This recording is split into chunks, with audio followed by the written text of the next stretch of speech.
अच्छा, ये क्या हो रहा है?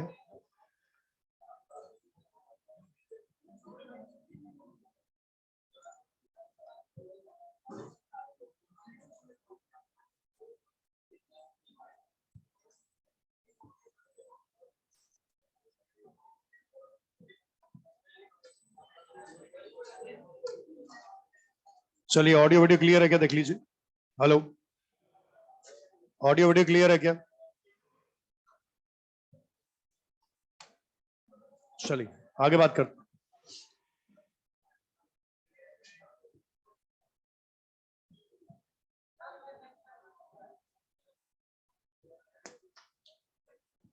हाँ, तो हमारी बात कहां तक हुई थी ये बताइए मुझे।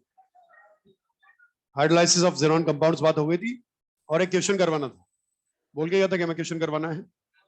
ठीक है, अच्छा बताइए, हेलोजन्स और इंटर हेलोजन की बात हो गई थी। चलिए, तो पहले मैं यहाँ पर एक थोड़ा सा लाइन खींच देता हूँ, पता भी नहीं चलता इतनी दूर से कौन सी लाइन खींची है।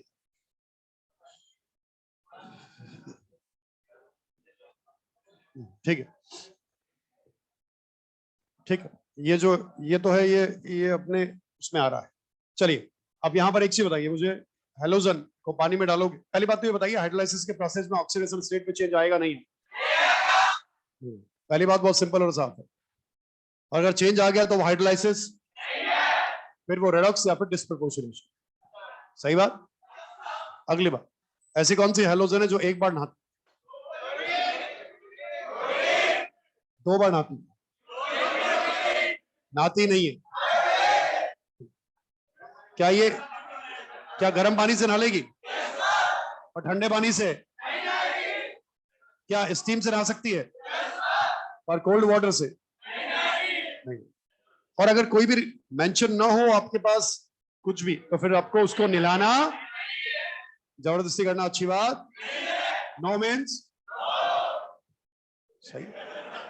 चलिए, अब आइए। अच्छा, इंटर हेलोजन कंपाउंड कितने तरह के होते? +1 में बनेगा, +3, +5, +7। क्या +7 में IF7 एग्जिस्ट करता है? IF7 ओनली, कुछ और एग्जिस्ट? तो ये हमने फिर ज़ीनॉन की बात करी। अब आप एक छोटा सा क्वेश्चन लिखें, एक छोटा सा क्वेश्चन लिखें और आंसर दीजिए। Select the species, select select the species,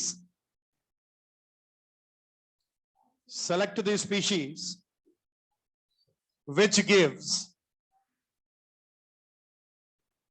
select the species which gives white fumes, which gives white fumes after heating, which gives white fumes after heating। ये आपको स्पीशीज गिवन, ऑप्शन बनाऊंगा, वो species given है आपको 4, और अब option बनाएंगे। मेरा क्वेश्चन आपको समझ में आ गया होगा। इनमें से ऐसी स्पीशीज को सेलेक्ट करना है जहां पर हीट करने पर व्हाइट फ्यूम्स मिलती है। तो मैं ऑप्शन बना देता हूं, ऑल गिव व्हाइट फ्यूम्स। ये एग्जाम में क्वेश्चन आ चुका है, इसलिए पूछ रहा हूं, और जरूरी भी है पूछना, क्योंकि फिर क्या मतलब है पूछा नहीं तो। ये कुछ ऑप्शन भी मैंने यहां पर बना दिए बेटा, चुपचाप।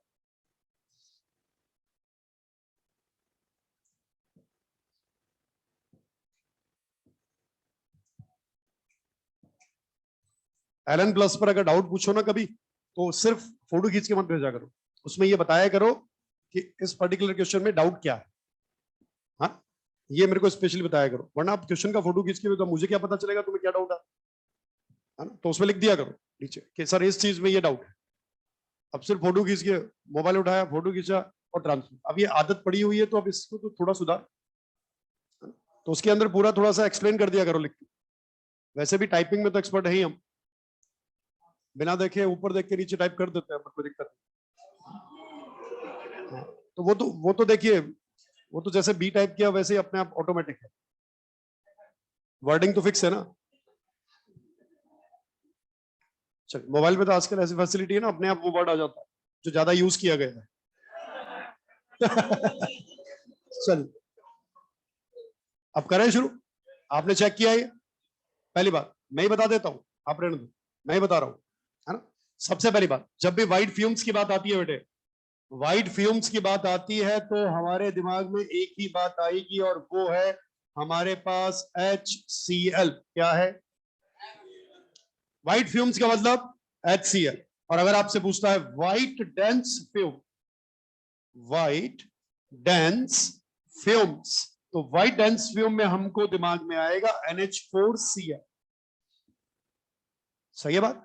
तो व्हाइट फ्यूम्स की अगर बात करता है तो HCl दिमाग में आना चाहिए, और अगर व्हाइट डेंस फ्यूम की बात करता है तो NH4Cl दिमाग में आना चाहिए। बताइए अभी मैंने क्या पूछा, व्हाइट डेंस फ्यूम या व्हाइट फ्यूम? व्हाइट फ्यूम का मतलब दिमाग में क्या HCl आएगा क्या?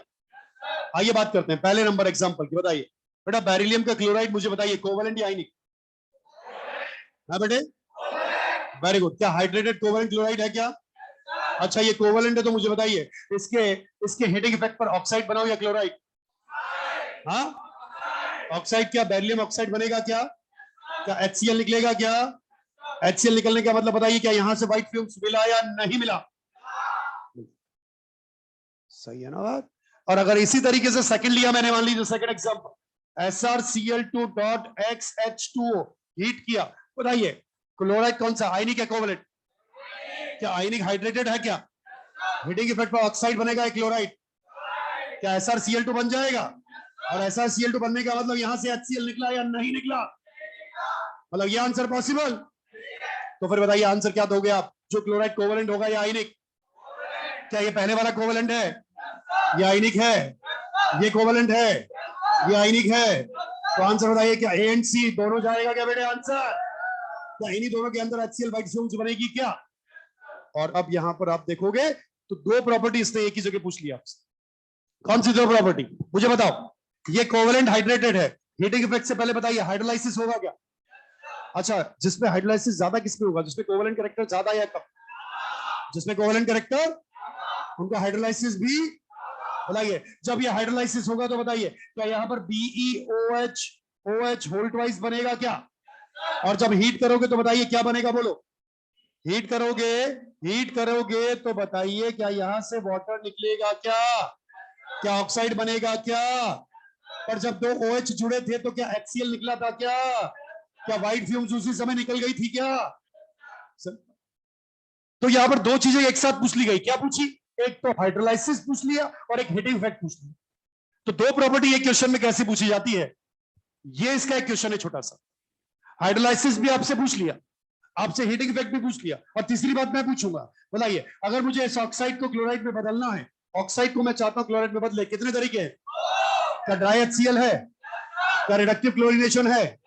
क्या कार्बन बहुत बड़ा वाला है? क्या ऑक्सीजन लेकर भाग जाता है? क्या ऑक्सीजन लेकर भागेगा तो सेल्फ को ऑक्सीडाइज से रिड्यूस, सामने वाले को क्या carbon act as reducing agent? तो तीन बातें यहां पर एक ही क्वेश्चन से अपने पास आ जाएगी, हाइड्रोलाइसिस भी आ गया, हीटिंग इफेक्ट भी आ गया, और क्लोराइड में कन्वर्जन भी आ गया। सही है बात?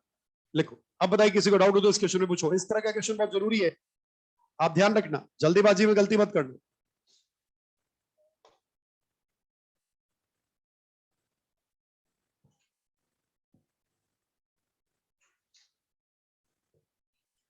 किसी को कुछ पूछना हो तो पूछ लेना, यहां पर आसान क्वेश्चन है, इजी है, थोड़ा सा दिमाग लगाओगे क्वेश्चन अपने आप बनेगा। देखिए क्वेश्चन पूछने के तरीके बहुत सारे हैं, बट कॉन्सेप्ट कभी नहीं बदलता। अब आपको दिमाग देखिए पेपर में आप ही को लगाना, मेरा दिमाग तो यही तक काम करेगा सर, वहां आपका दिमाग काम करेगा, तो आपको सोचना पड़ेगा, क्वेश्चन को अच्छे से देखना पड़ेगा। कभी भी व्हाइट फिल्म्स की बात आती है और वाटर से रिलेटेड बात आती है और व्हाइट फिल्म्स की बात आती है, दिमाग में एक चीज चलेगी, HCl, बस उसी से रिलेटेड आंसर देना है हमें। यस, क्योंकि कोवेलेंट कैरेक्टर ज्यादा होते हैं तो हाइड्रोलाइसिस हो जाता है। हाइड्रेटेड फॉर्म है तो टेम्परेचर उस हाइड्रेटेड को हाइड्रोलाइसिस में कन्वर्ट कर देता है, क्योंकि टेम्परेचर बढ़ाने से स्पॉन्डिनिटी बढ़ती है, तो हाइड्रोलाइसिस जो पहले कम हो रहा था, टेम्परेचर देने से हाइड्रोलाइसिस का एक्सटेंड और बढ़ गया, तो वो हाइड्रेशन ही हाइड्रोलाइसिस में कन्वर्ट हो। पर आयनिक कंपाउंड में ऐसा नहीं हो पाया, क्योंकि वहां पर हाइड्रोलाइसिस होता ही नहीं। अच्छा एक बार बताइए, क्या मुझे एक चीज बोल सकते हैं कि आयनिक कंपाउंड का हाइड्रोलाइसिस पॉसिबल है क्या? आयनिक कंपाउंड्स का हाइड्रोलाइसिस पॉसिबल है? शर्त क्या है? क्या प्रोडक्ट साइड गैसियस बननी चाहिए? बस तभी हो सकता है, अदरवाइज पॉसिबल नहीं है।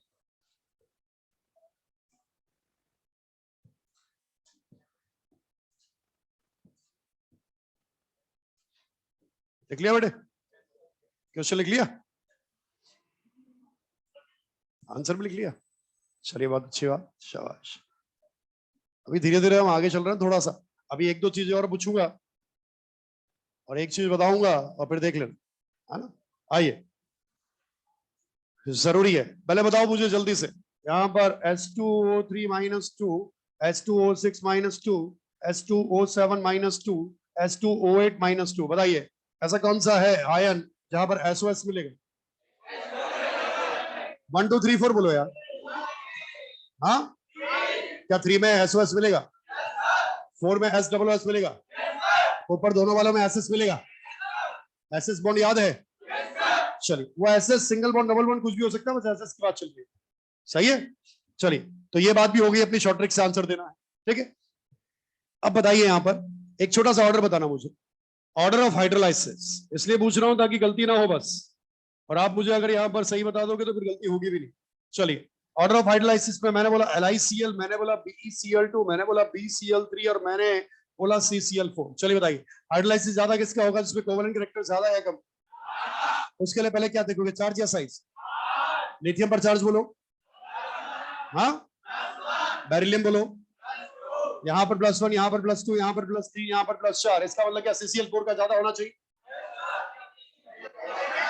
CCl4 का हाइड्रोलाइसिस होता ही तो इसका ऑर्डर क्या सबसे पीछे आएगा क्या? क्या बाकी ऐसे आएगा क्या? सिंपल। क्यों है CCl4 का हाइड्रोलाइसिस पॉसिबल?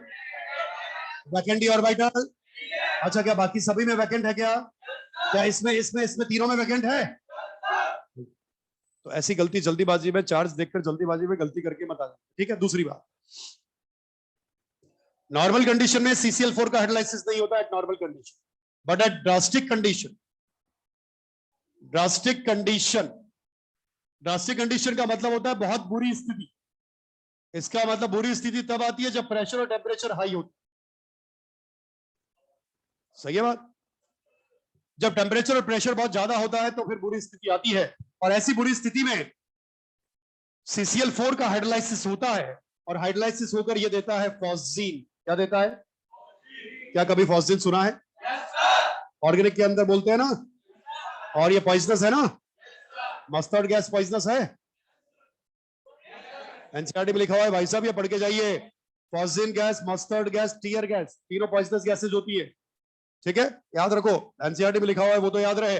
अच्छा एक बार बताइए, रुको लिखो बात, इधर देखो, मुझे बताइए सबसे पहले, नॉर्मल कंडीशन में NF3 का हाइड्रोलाइसिस होगा या नहीं होगा? क्यों नहीं होगा बताओ? वैकेंट ऑर्बिटल, हाइड्रोलाइसिस पॉसिबल, पर क्या ड्रास्टिक कंडीशन में हो सकता है? और ड्रास्टिक कंडीशन में होगा तो बनेगा N2O3 + H।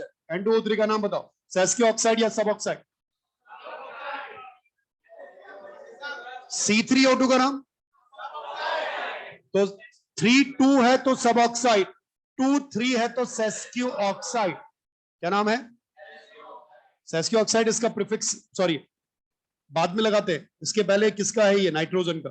तो नाम क्या लिखेंगे बेटा? नाइट्रोजन सेस्कियो ऑक्साइड। क्या बोलोगे बेटा? सेस्कियो ऑक्साइड। बेटा इसका नाम बताओ, B2O3 का नाम? बोरॉन सेस्कियो ऑक्साइड। अच्छा, C3O2 का नाम? कार्बन सब ऑक्साइड है क्या?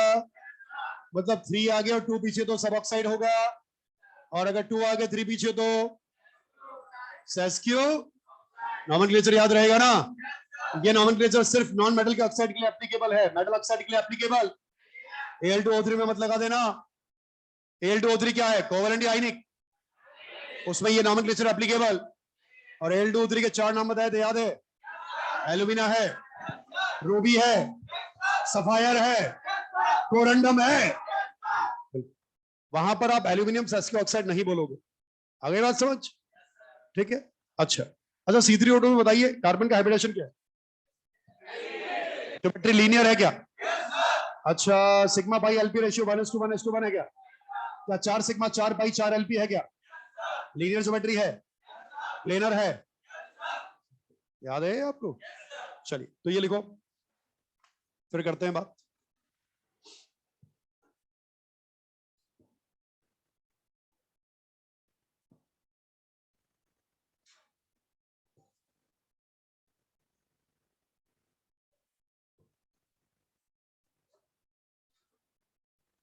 देखो, ये ड्रास्टिक कंडीशन में CCl4 NF3 का हाइड्रोलाइसिस मैंने आपको सिर्फ एक्स्ट्रा इसलिए बताया है कि आपके यहाँ पर मेजर में क्वेश्चन कहीं पर आ सकता है, बाकी नीट के लिए बिल्कुल भी इंपॉर्टेंट नहीं है और एनसीईआरटी में लिखा हुआ भी नहीं। नीट में सिर्फ एनसीईआरटी में सिर्फ इतनी बात है कि CCl4 का हाइड्रोलाइसिस पॉसिबल नहीं है in normal condition due to absence of मैकेनिटी और वाइटल। एक सीधी सी बात।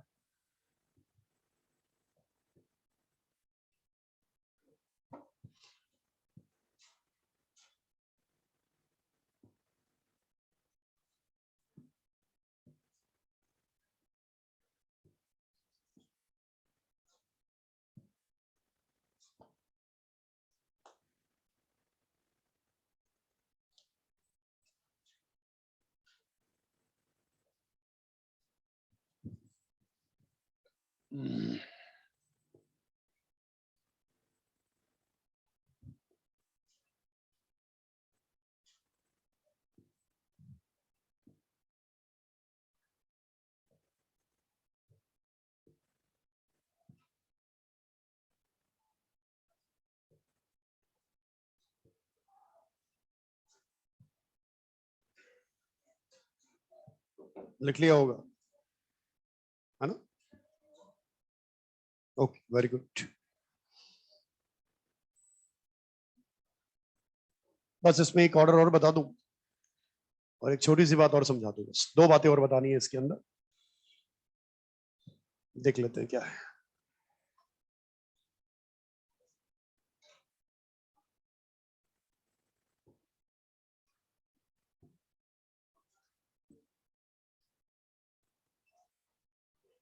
अच्छा, हाइड्रोलाइसिस प्रोडक्ट की बात कभी भी करेगा तो सेम ऑक्सीडेशन स्टेट का ऑक्सी एसिड बनाना है ना? जैसे PCl5 के हाइड्रोलाइसिस पर क्या बनाओगे? H3PO4, PCl3 में H3PO3, P4O10 में H3PO4, P4O6 में H3PO3, ऐसे याद हो जाए। Cl2O7 में HClO4, Cl2O6 में 2 तरह के बना देंगे ऐसे, HClO3 और HClO4। एनहाइड्राइड कैसा, मिक्स या सिंपल? इस तरीके से आंसर देना है, सही है बात? चलिए, उसमें अब एक छोटा सा एनसीईआरटी के अंदर जो एक ऑर्डर है, हाइड्रोलाइसिस का ऑर्डर है, वो और बता देता हूं मैं आपको, और एक छोटा सा मैकेनिज्म समझा देता हूं ताकि मुझे एक छोटी सी बात जो है वो बता दो। चलिए, ऑर्डर ऑफ हाइड्रोलाइसिस में देखिए, SF6, SEF6 और TEF6, यहां देखो। चलिए, सबसे पहले चार्ज बताओ बेटा, चार्ज सेम या डिफरेंट? चार्ज। अब क्या देखोगे आप? साइज। साइज छोटा किसका, सल्फर या टेलुरियम? साइज छोटा है, कैटायन का मतलब कोवेलेंट कैरेक्टर, हाइड्रोलाइसिस ज्यादा होना पर होता ऐसे रिवर्स ऑर्डर आता है, सही है ना बात? अब इसका रीजन बहुत आसान, इसका रीजन सिंपल है। सल्फर एटम है बेटे, fluorine fluorine fluorine fluorine fluorine fluorine, 6 fluorine यहां पर एक बेटा प्रोडक्टिव लेयर बना रहे हैं, प्रोडक्टिव लेयर बना रहे हैं, जिससे न्यूक्लियोफाइल के अटैक करने की टेंडेंसी बहुत कम हो जाती है। इसका मतलब हम इसको बोलते हैं इन SF6 molecule sulphur atom is sterically protected by 6 fluorine atoms। क्या है? Sterically protected by 6 fluorine atoms. अब ये प्रोटेक्शन इतना स्ट्रांग है बेटे कि न्यूक्लियोफाइल फर्दर अटैक, और फर्दर अटैक न्यूक्लियोफाइल नहीं करेगा। तो आपसे अगर कोई पूछे कि SF6 का हाइड्रोलाइसिस होगा या नहीं होगा, तो आप क्या बोलोगे? नो हाइड्रो, ये मतलब वाटर के अगेंस्ट इनर्ट रहता है, इसका हाइड्रोलाइसिस पॉसिबल नहीं है। और कोई रीजन पूछे तो बता दीजिएगा कि sterically protected by 6 fluorine atoms. अब बताइए सेलेनियम टेल्यूरियम पर गया, साइज बड़ा हुआ है छोटा? अच्छा, साइज बड़ा होने से क्या फायदा हुआ? क्या प्रोडक्शन वीक हुआ या स्ट्रॉन्ग? प्रोडक्शन वीक होने से क्या अब न्यूक्लियोफाइल बॉर्डर जो है वो अटैक कर सकता है, इसलिए हाइड्रोलाइसिस में बढ़ाता जाता है। और ये ऑर्डर क्योंकि एनसीईआरटी के अंदर लिखा हुआ है, बात लिखी हुई है, इसलिए अपने लिए पढ़ के जाना बहुत जरूरी। पहली बात तो ये हुई, लिखना बंद अभी मत लिखो, रुको साथ में लिख लेना। एक और चीज बता देता हूं, आओ एक मैकेनिज्म बता देता हूं लास्ट में, ताकि फिर टेंशन फ्री हो जाएंगे भाई। ठीक है, ये बातें हो गई। PCl5 हाइड्रोलाइसिस कराऊंगा, अटैक किस पर करेगा? Chlorine phosphorus. प्रोडक्ट डायरेक्टली याद है? बस मुझे मैकेनिज्म से बता रहा हूं ताकि एक छोटी सी बात समझा। ठीक है ना, देखना ध्यान से। मैंने न्यूक्लियोफाइल का अटैक किया बड़ा फास्फोरस पर, बताइए ये रेगुलर है या इररेगुलर? एक्सेल वाली बड़ी है, जल्दी जाएगी, चली गई। आइए देखते हैं, चली गई, देखना ध्यान से। क्लोरीन क्लोरीन, ये क्लोरीन, ये क्लोरीन और ये OH उसकी जगह जुड़ गया और एक HCl बाहर निकल गया। बोल बेटे सही अगला, सही बात, यही करते हो आप। अब बताइए क्या बेटा ये अच्छा लिविंग ग्रुप है क्या? इसको ले जाने के लिए H+ तैयार है क्या? ये जाने को तैयार, और जैसे ये जाएगा तो ऑक्सीजन पर कौन सा चार्ज? ये जाएगा फॉस्फोरस पर, आएगा। सही है बात। अब ऑक्सीजन पर नेगेटिव आया, फॉस्फोरस पर पॉजिटिव आया। बताइए ऑक्सीजन कौन से पीरियड का है? जल्दी बोल दो। सेकंड पीरियड का है, तो और फॉस्फोरस कौन से पीरियड का? हाँ, क्या सेकंड और थर्ड पीरियड के बीच में क्या बैक बॉन्डिंग हो सकती है? इसने अपना लोन पेयर कोऑर्डिनेट बॉन्ड के थ्रू इसको दे दिया। सही बात। अब जब लोन पेयर इसने दिया, अब बताइए यहां से एक HCl निकला और इसने इसको लोन पेयर दिया, तो कंडीशन बेटे कुछ ऐसी बनी, 1 2 3, और ये ऑक्सीजन और ये कोऑर्डिनेट बॉन्ड और ये माइनस और ये प्लस। बोल बेटा सही आ गया। मैं आपको ये इंटरमीडिएट की कंडीशन बता रहा हूं बीच में जैसे बनता है। ठीक है, अब बताइए कोऑर्डिनेट को अगर मैं कोवेलेंट में कन्वर्ट करूंगा तो बताइए देने वाले पर प्लस या माइनस? जल्दी बोलो। लेने वाले पर, इस पर क्या इसकी वजह से प्लस आएगा, यहां माइनस आएगा। इसका मतलब ये न्यूट्रलाइज होके क्या बन जाएगा? P double bond O, 1 2 3 Cl Cl C। अब यहां पर एक, ये हाइड्रोलाइसिस अभी तक का कैसा हाइड्रोलाइसिस है, पार्शियल या फुली? हाँ, अब बताइए क्या फिर से न्यूक्लियोफाइल अटैक करेगा? 3HCl बाहर निकलेगा, P double bond O, 1 2 3 OH OH OH। बताइए क्या ये कंप्लीट हाइड्रोलाइसिस है क्या? क्या बड़ा H3PO4 बन चुका है क्या? क्या ये हमको डायरेक्ट पहले से पता था क्या? पर ये मैकेनिज्म पढ़ने का कुछ खास कारण है क्या? क्योंकि यहां पर ये स्टेबल इंटरमीडिएट बनता है। क्या बनता है? स्टेबल।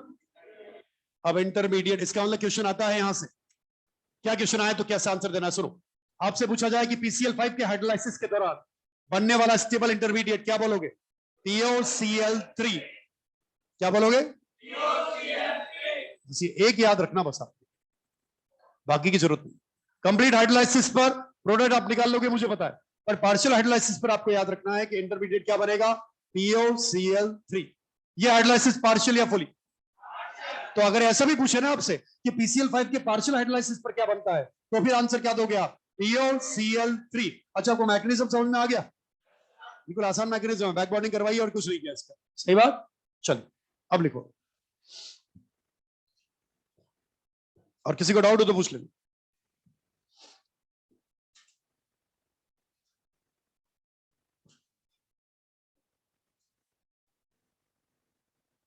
अब ऐसे मैकेनिज्म हर जगह मत लगाने लग जाना, तुम्हें नहीं आएगा। मैंने बताया उतने काफी है, बाकी डायरेक्ट ऑक्सीडेशन स्टेट से आंसर देना है आप। तो ज्यादा मत सोचना, सिर्फ उतना सोचना जितना बताया मैंने, इससे ज्यादा की जरूरत नहीं है आपको। मतलब ही नहीं है, जरूरत भी नहीं है और मतलब भी नहीं है।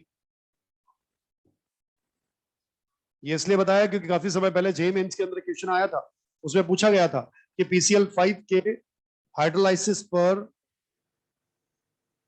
कौन सा स्टेबल इंटरमीडिएट बनता है, तो उसका आंसर आपको देना पड़ेगा, और वो याद होगा तभी दे सकते हो, और वो है POCl3।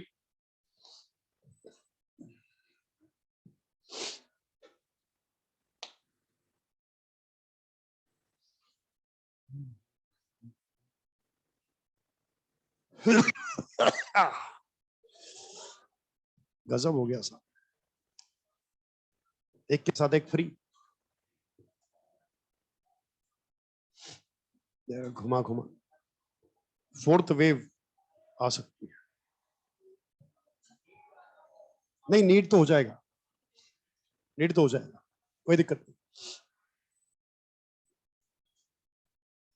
नीट तो हो जाएगा, या तो जून लास्ट वीक या फिर जुलाई फर्स्ट।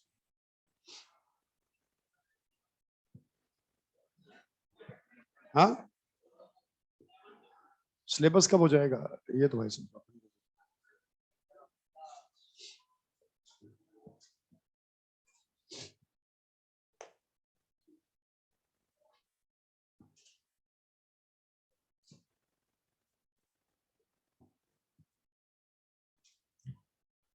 चलिए लिख लिया होगा।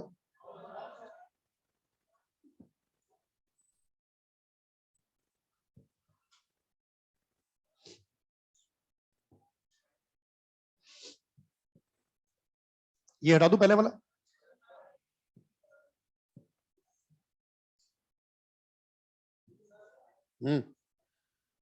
यस कोई बात नहीं, छिगवारा छींकने का दिन है, खूब छींकिए, कोई बात।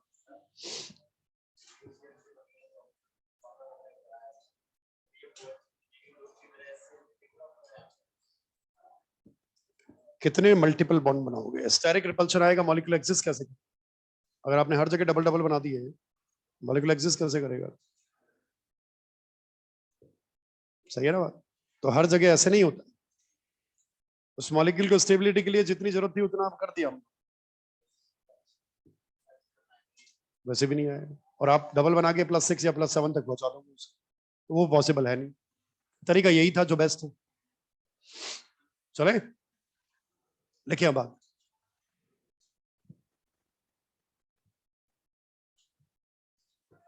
लिखिए इसके नीचे हेडिंग डालिए, हाइड्रोलाइसिस के बाद इसी से रिलेटेड एक टॉपिक पढ़ लेते हैं, सिलिकॉन्स। सिलिकॉन्स भी हाइड्रोलाइसिस से रिलेटेड है, और ये सिलिकॉन से क्वेश्चन आने की उम्मीद है। दो टॉपिक पढ़ेंगे यहाँ पर, सिलिकॉन और सिलिकेट, ज्यादा इंपॉर्टेंट सिलिकॉन है, तो सिलिकॉन को पढ़ के जाना अच्छे से, 5-10 मिनट का टॉपिक है, ज्यादा बड़ी टॉपिक नहीं है, और आप पढ़ोगे तो कुछ सेकंड्स में पढ़ लो, इतना ही लिखा हुआ है एनसीईआरटी में, उतना ही पढ़ के जाना है, ठीक है। सिलिकॉन्स पे सबसे पहले, सिलिकॉन सबसे बेहतरीन, इसका उड़ीसा के अंदर एक क्वेश्चन आया था, उड़ीसा जो हुआ था ना, उसके अंदर क्वेश्चन आया था, कॉस्मेटिक सर्जरी में इसका इंपॉर्टेंट यूज है, इंटरनेशनल मार्केट में कॉस्मेटिक सर्जरी में सिलिकॉन्स को यूज किया जाता है, पहली बात तो इसका यूज आ चुका है, और क्वेश्चन आता है, मैं फिर बोल रहा हूं आपको, हर जो लाइन लिखूंगा ना, जितना भी यहाँ पर लिखेंगे, हर एक बात से क्वेश्चन आ चुका है, मैं तो ये भी नहीं बोल सकता कि रिपीट होगा कि नहीं होगा, क्योंकि हर जगह या नया क्वेश्चन बनेगा कि नहीं बनेगा, हर बात से क्वेश्चन आ चुका है। लिखे silicones, it is an organometallic polymers, it is an organometallic polymers, it is an organometallic polymers, it is an organometallic polymers in which basic repeating unit is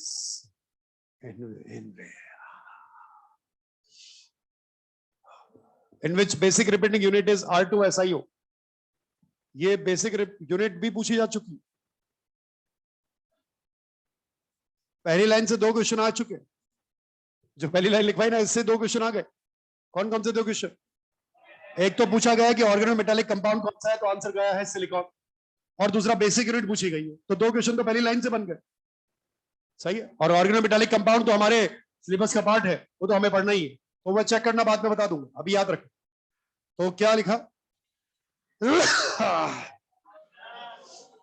बाबू, खेल गजब हो रहा है, खेल ला। नेक्स्ट लाइन लिखे, टुकड़ों में आ रही है, क्या बात होगी आज। It is almost chemically inert. It is almost chemically inert. बेटा आज मेरी रेंज में मत आना, मास्क लगा लो, वैसे कह रहे ऐसी कोई बात नहीं है, एलर्जिक इश्यू है तो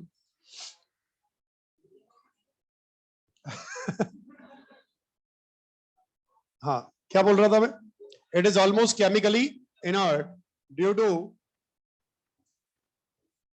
to the presence of a stronger sigma bond, due to the presence of a stronger sigma bond, due to the presence of a stronger sigma bond. सही बात है, सिग्मा बॉन्ड स्ट्रॉन्ग होते हैं कि बेटा ये किसी से नॉर्मली रिएक्शन करते ही नहीं है। नेक्स्ट पॉइंट, नेक्स्ट पॉइंट में लिखे it is water repelling in nature, it is water repelling in nature, it is water repelling in nature due to the presence of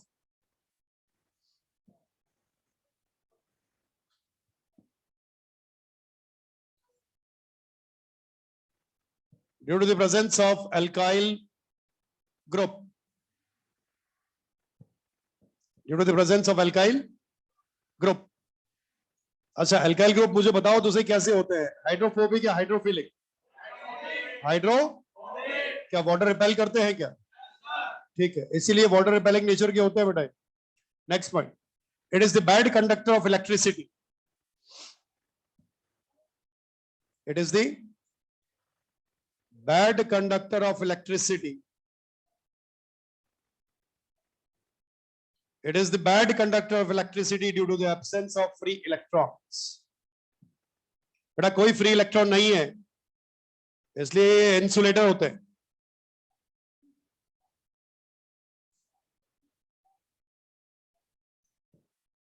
next point, it is prepared by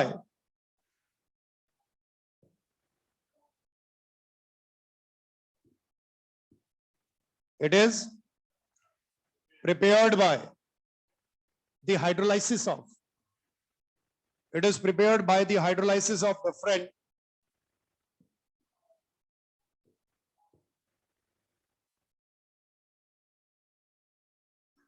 alkyl chlorosilans, यहां लिखा हुआ है alkyl chlorosilans, alkyl chlorosilans through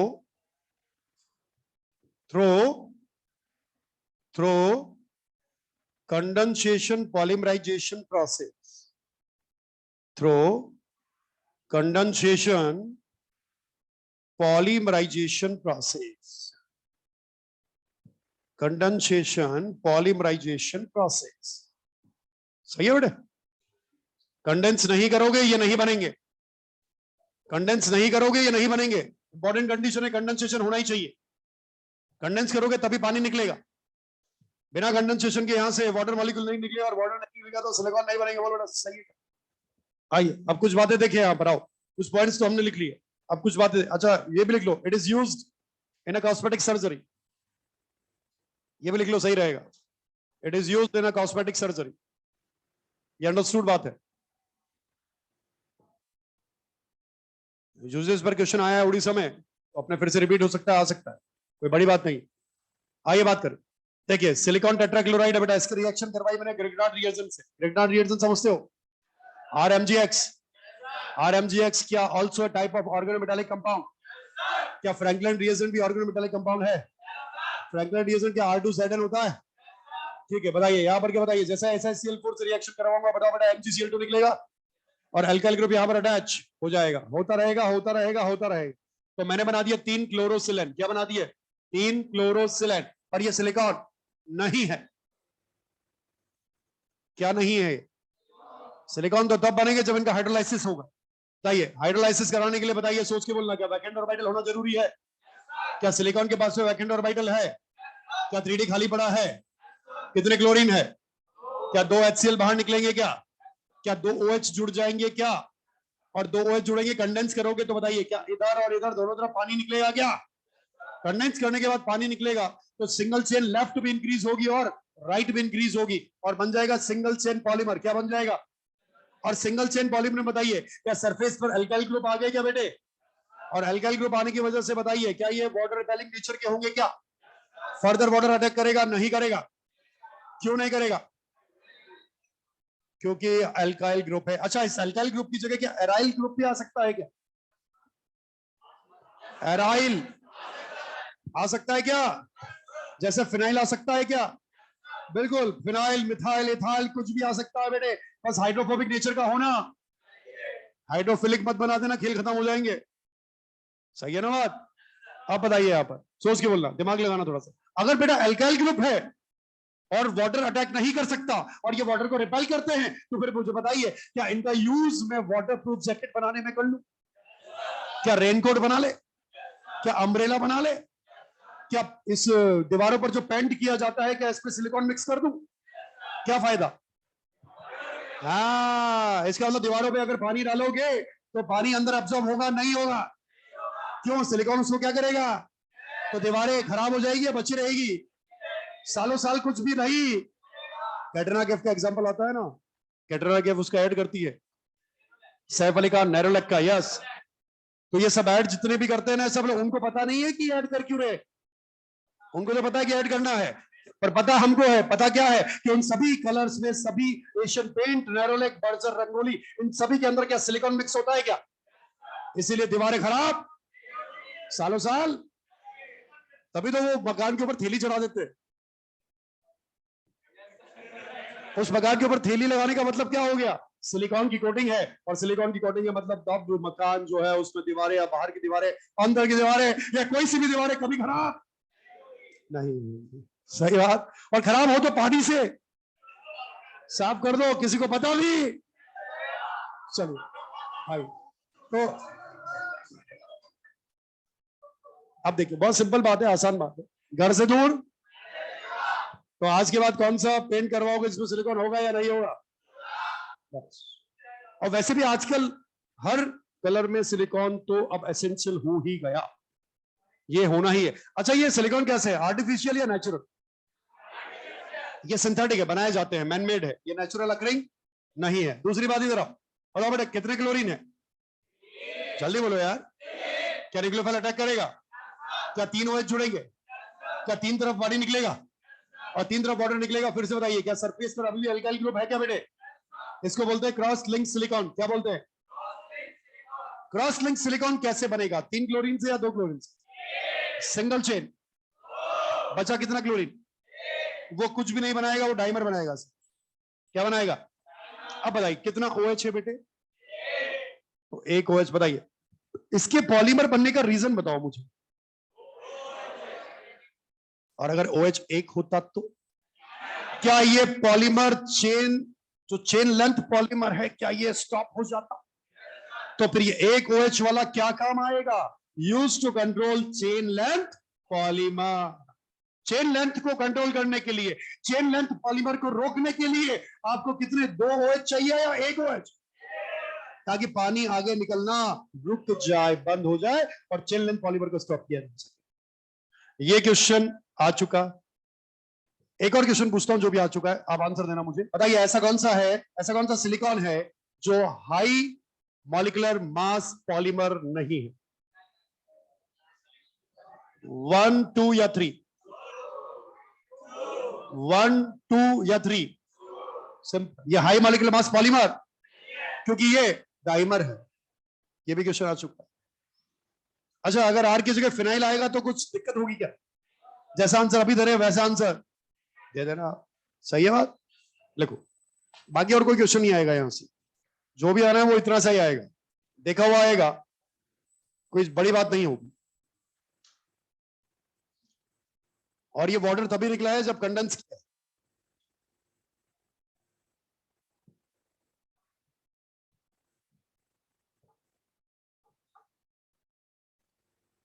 कोई पूछे कि cross link कैसे बनाओगे, तो तीन OH वाला देख लेना, तीन क्लोरीन वाला देख लेना। सिंगल चेन कैसे बनाओगे? दो क्लोरीन वाला देख लेना। चेन लेंथ को कंट्रोल कैसे करोगे? एक क्लोरीन वाला देख लेना। बस, ये इतनी सी बात है। आसान, सिंपल, सस्ती, सुंदर, टिकाऊ। SST। SST, सस्ती, सुंदर, टिकाऊ। कितनी आसान चीजें हैं। हाँ।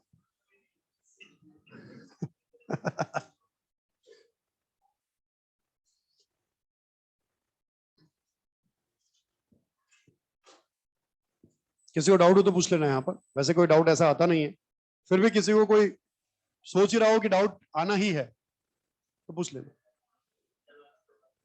हाँ एसिडिटीज इसको भी।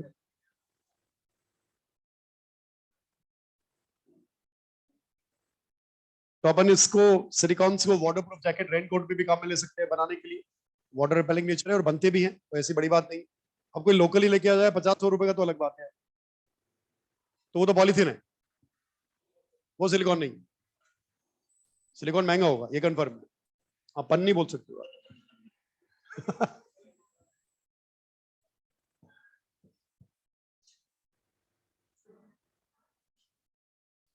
जैसे काली थैली में बर्गर लेके आया, उसी काली थैली को पहले, तो वो सिलिकॉन नहीं है, वो पॉलीथीन, वो सिंपल पॉलीथीन, वो पॉलीमर से बायोमोलिक्यूल्स के अंदर आप पढ़ते होंगे उसका। सिलिकॉन सस्ते नहीं होते, महंगे होते हैं, आर्टिफिशियल, महंगा ही बनेगा, महंगा ही आएगा।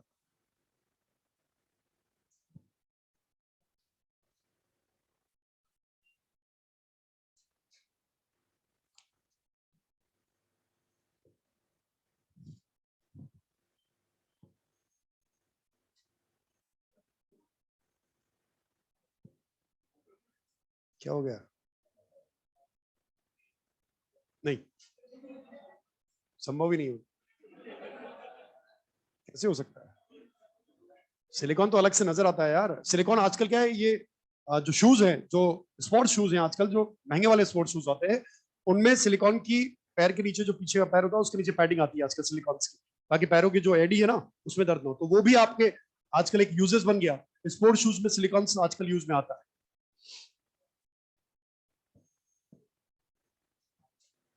लिखा होता है कभी कभार, आप अगर स्पोर्ट्स शूज में सर्च करोगे ना, तो उसकी जो प्रॉपर्टी लिखी होगी उसमें लिखा होगा सिलिकॉन, तो वो प्रॉपर्टी के भी शूज आने लग गए आजकल। सिलिकॉन क्योंकि फ्लेक्सिबल होता है, स्लिपरी भी होता है, थोड़ा सा फ्लेक्सिबल होता है, तो उस वजह से तो पैरों में दर्द कम होता है।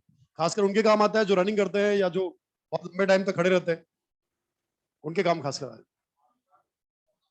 हाँ हाँ, अब हमारा तो क्या खेल खत्म हो गया जैसे, ये ऐसा मौके नहीं आए हैं कि हमारे पैरों में दर्द हो, पर वो एक टाइम आएगा तो ऐसा भी होगा, घुटने जवाब दे देंगे। ठीक है। वो लाइफ में सबके साथ आना, कन्फर्म। बस वो है कि अलग अलग समय पर होगा जो भी होगा।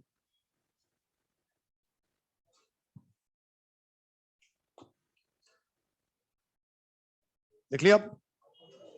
जल्दी लिख लो, एक छोटा सा टॉपिक और पढ़ेंगे, सिलिकेट्स, और फिर पी ब्लॉक शुरू करेंगे।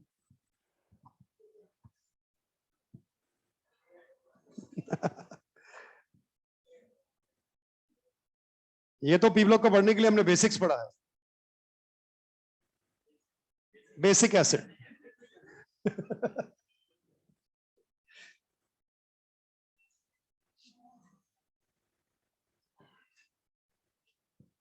अपन को सिलिकॉन्स पढ़कर जाना है, सिलिकेट्स चाहे मत पढ़ना, पर सिलिकॉन्स पढ़ लेना।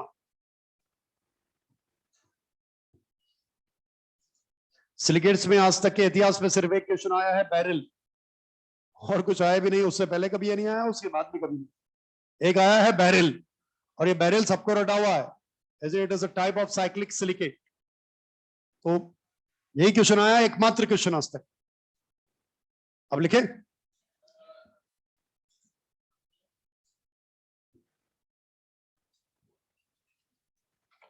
इसीलिए सिलिकेट में सबसे पहले शॉर्ट ट्रिक ही बताऊंगा, ताकि आप काम शॉर्ट ट्रिक से ही करो। तो जो लिख चुके हैं ना, वो हेडिंग डाल देना, सिलिकेट्स, सिलिकेट्स।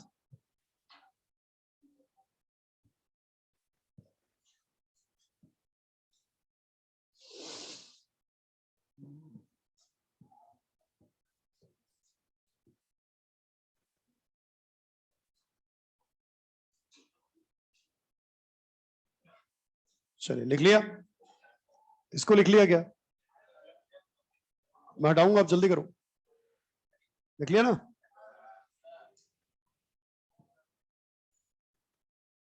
चल, आइए सिलिकेट्स के अंदर देख लेते हैं। आओ, सबसे पहले लिखे आप सिलिकेट्स के अंदर natural occurring minerals, natural occurring minerals, natural occurring minerals. Next line में लिखें basic repeating unit is, basic repeating unit is SiO4 -4,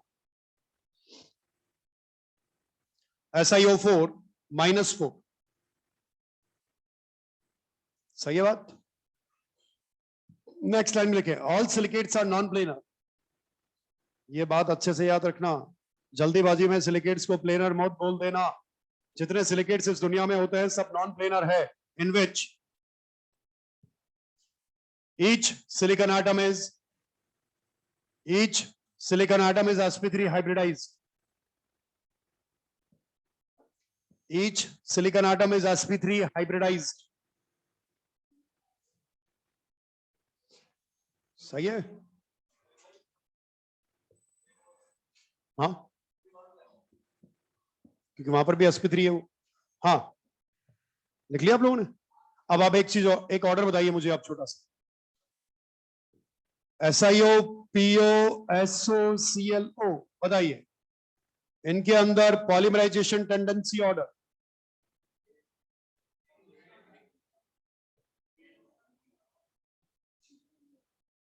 अब ऐसे क्वेश्चन आएगा तो आपको अपना दिमाग लगाकर थोड़ा सा काम करना पड़ेगा। दिमाग आपका काम करना चाहिए, वो तब करेगा जब आप उसके बारे में सोचोगे बार बार लगातार। वरना कोई क्वेश्चन अगर नया मिलेगा तो कॉन्सेप्ट आपको आता होगा और आप अप्लाई नहीं कर पाओगे तो फायदा नहीं होगा। कितनी आसान बात है, देखिए आप सोच के बोलना जैसे मैं पूछूंगा। बताइए, लेफ्ट राइट जा रहे हैं, silicon, phosphorus, sulphur, chlorine, period या ग्रुप? जेड इफेक्टिव बढ़ रहा है कम हो रहा है? जेड इफेक्टिव बढ़ेगा, साइज छोटा है बड़ा? इसका साइज सबसे छोटा है क्या? साइज छोटा है, तो बताइए ऑक्सीजन का साइज भी छोटा है क्या? पाई बॉन्ड के लिए ओवरलैपिंग स्ट्रॉन्ग या वीक? मैंने एक बात, एक लाइन बोली थी आगे जाके, आपको याद हो तो, पिछली बार, पहले काफी टाइम हो गया उस बात को। वो लाइन ये बोली थी कि लड़ाई किसी मॉलिक्यूल के बनने में सिग्मा की नहीं होती, पाई की होती है। सिग्मा तो हर जगह बन ही, क्योंकि वो तो स्ट्रांग होता है। पाई हर जगह बनेगा ये जरूरी? बताइए, साइज छोटा या बड़ा? साइज छोटा है, पाई बॉन्ड बनेगा या नहीं बनेगा? स्ट्रांग बनेगा क्या? क्योंकि साइज छोटा है, इसका साइज भी छोटा है। बताइए, सिलिकॉन का साइज बड़ा या छोटा? साइज बड़ा होने से पाई बॉन्ड वीक या स्ट्रांग? पाई बॉन्ड वीक होने से बताइए क्या ये पॉलीमराइज होने की टेंडेंसी ज्यादा रखेगा? इसलिए पॉलीमराइजेशन टेंडेंसी ऑर्डर ये है। इसीलिए सिलिकेट्स बने हैं, क्योंकि सिलिकॉन ऑक्सीजन के बीच में पाई नहीं बनता। आप याद करो वो दिन जहां पर SiO2 बनाया था मैंने, सिलिका या फिर क्वार्ट्ज? क्या quartz silica is a type of covalent solid? सारे सिग्मा है, कोई पाई, तो फिर बताइए उसे पॉलीमराइज होने की जरूरत क्यों पड़ी? क्योंकि पाई बॉन्ड वीक बनेगा या स्ट्रॉन्ग? तो अपने आप को स्टेबल होने के लिए क्या उसे पॉलीमराइज होने की जरूरत पड़ी है? कार्बन डाइऑक्साइड ने ऐसा क्यों नहीं किया? क्योंकि कार्बन डाइऑक्साइड में बनने वाला पाई बॉन्ड स्ट्रॉन्ग या वीक, इसलिए उसे पॉलीमराइज होने की जरूरत, मतलब इससे पॉलीमराइज होने की जरूरत, पर इसे पॉलीमराइज होने की जरूरत है, इसीलिए सिलिकेट्स हमारे पास आए। आगे बात समझ? ये ऑर्डर लिखो पहले, इंपॉर्टेंट है। पॉलीमराइजेशन टेंडेंसी ऑर्डर, इसी वजह से सिलिकेट्स बने हैं इस दुनिया में।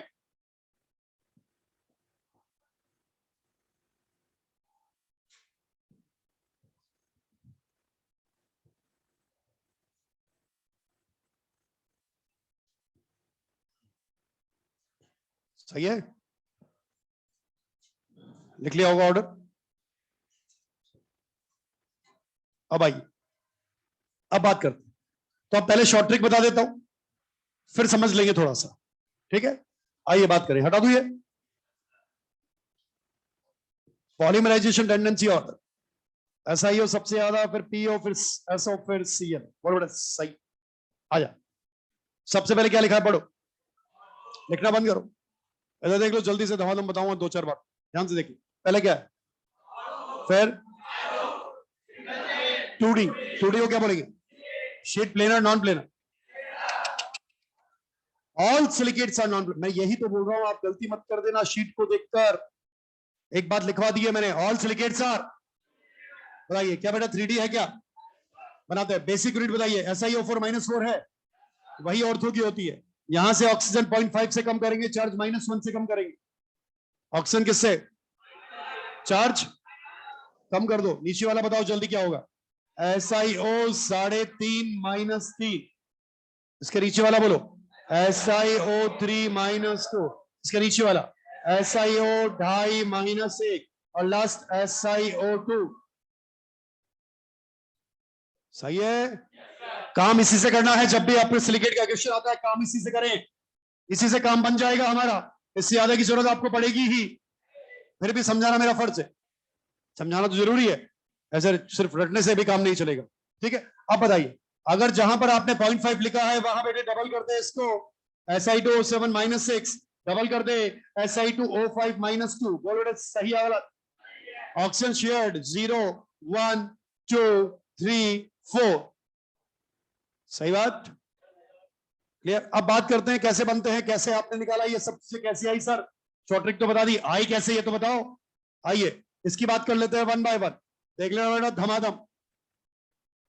सबसे पहला सिलिकेट है ऑर्थो सिलिकेट। कौन सा सिलिकेट है? जैसे पूछूंगा वैसे बोलना। ऑर्थो सिलिकेट का मतलब होता है मोनोमर। क्या होता है? मोनो का मतलब बताइए क्या एक ही यूनिट है क्या बेटे?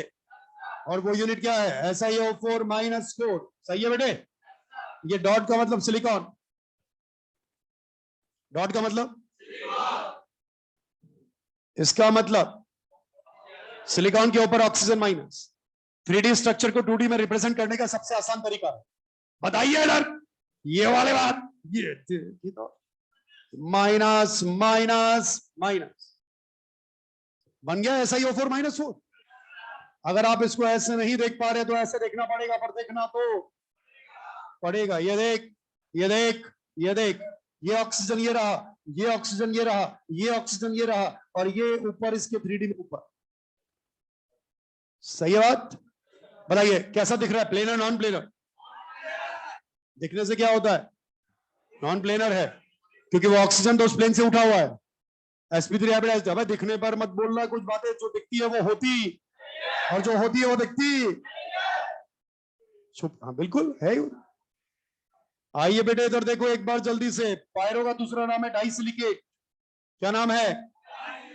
डाइसिलिकेट का मतलब बताइए, क्या डाइमर है क्या? क्या ऐसी दो यूनिट को जोड़ दूं क्या? ले बेटे, ये oxygen oxygen oxygen, minus minus minus 1 2 3, silicon oxygen silicon 1 2 3, minus minus minus. बोल बेटे सही अगला। क्या it is a type of dimer? ये क्या था? दो यूनिट जोड़ी तो, बहुत सारी यूनिट जोड़ूंगा तो इसके अलावा कुछ और होगा ही नहीं। सही है? अब बताइए यहां पर, क्या मैं इसको बेटे, क्या ऐसा ऐसा ऐसा, ये माइनस माइनस, ये डॉट ऑक्सीजन माइनस माइनस, ऐसा बना सकता हूं? बताइए, सोच के बोलना।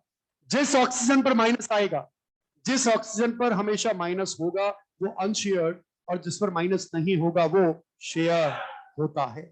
बताइए कितने ऑक्सीजन शेयर्ड है? यहां बोलो, क्योंकि इस पर माइनस, क्या बाकी सभी पर माइनस है क्या? क्या एक ऑक्सीजन शेयर्ड है क्या? और डाइमर को जोड़ के देखो, Si2O7 -6 बनेगा क्या?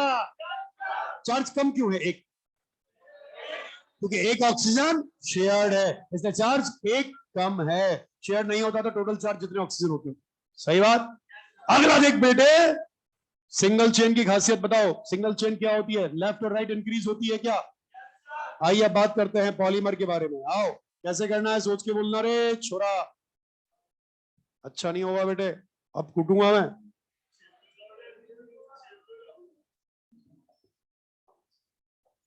ये देख, देख इधर, दिख रहा है?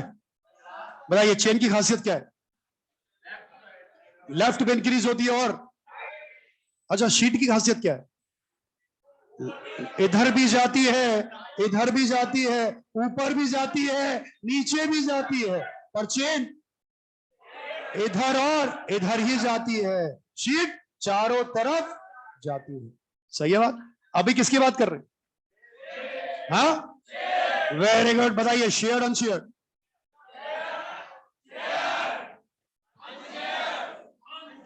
हाँ, अच्छा, जहां पर आप अनशेड बोल रहे हो वहां पर माइनस लगा दूं क्या? बताइए, यहां माइनस लगाऊं क्या? यहां minus minus minus minus minus minus minus minus, बोल बेटे, सही बात। अब आइए बेसिक यूनिट बनाते हैं। बेसिक यूनिट बनाने के लिए किसी, सुन लेना मेरी बात, कभी भी कोई भी पॉलीमर आ जाए, मुझे नहीं पता कौन आएगा क्या आएगा, पता नहीं स्ट्रक्चर आएगा नहीं आएगा मुझे नहीं पता, पर कॉन्सेप्ट एक रहेगा। कभी भी कोई भी पॉलीमर आ जाए, मोनोमर में आप बता सकते हो, डाइमर में आप बता सकते हो, पॉलीमर के अंदर कभी भी इस तरह का पॉलीमर आ जाए, हमेशा 2 यूनिट स्टैंडर्ड उठा लो। कितने यूनिट उठा लो स्टैंडर्ड? 2 ही उठानी है, 2 से ज्यादा सिर्फ उठा लो पॉलीमर से, जो भी आपको ठीक लगे। मेरे को ये ठीक लगी, ये उठा ली। अब बताइए, सोच के बोलना, ये ऑक्सीजन, अब हमारा बेस ये 2 यूनिट है, बताइए ये ऑक्सीजन क्या शेयर्ड है? पर क्या किसी और से शेयर्ड है? पर वो हमारा बेस, तो इसके पास ये आधा ही आएगा। सही है, क्या आएगा? अब आप मैं जहां हाथ रखूंगा ना वो बोलते हैं ना आधा है कि पूरा, ठीक है? अब बताइए आधा या पूरा?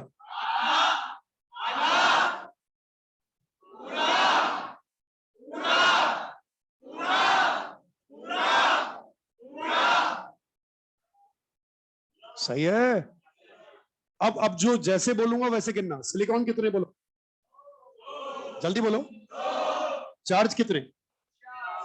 1 2 3 4। ऑक्सीजन गिनो, बोलो बोलो, डरो नहीं, बोलो। देखिए 1 2 3 4 5, 5.5 6, और इसको हाफ कर दो, ये आपकी यूनिट। सही है बात, ऐसे करना है, रटने की जरूरत। वो शॉर्ट ट्रिक ठीक ही करिए, आप उससे काम करिए, पर आपको ये भी आना चाहिए। मेरा मानना यह दोनों बातें आनी चाहिए। अब आइए तीसरी बात, तो बेटे तू ही बताएगा। 2D शीट की खासियत, खोल के बढ़ाइए चारों तरफ। सही है, आओ बेटे देख लेते हैं, लगे हाथ देख लेते हैं, लगे हाथ। अरे दादा,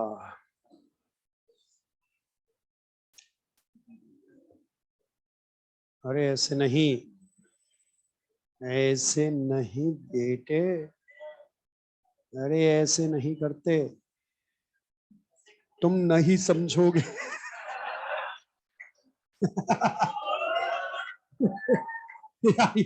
आइए, अब मैं जब तक बना रहा हूं जब तक ठीक है, क्या करें यार, कुछ ऐसे ही हंसी मजाक ही कर लें, बना रहा हूं जब तक, बोर ही हो रहे हैं जबरदस्ती। आओ बताइए, क्या ये इधर भी जा रही है, उधर भी जा रही है, ऊपर भी जा रही है, नीचे भी आ रही है, चारों तरफ आ रही है? आने दो, मना करने की जरूरत नो मीन्स। अब बताइए शेयर अनशेयर,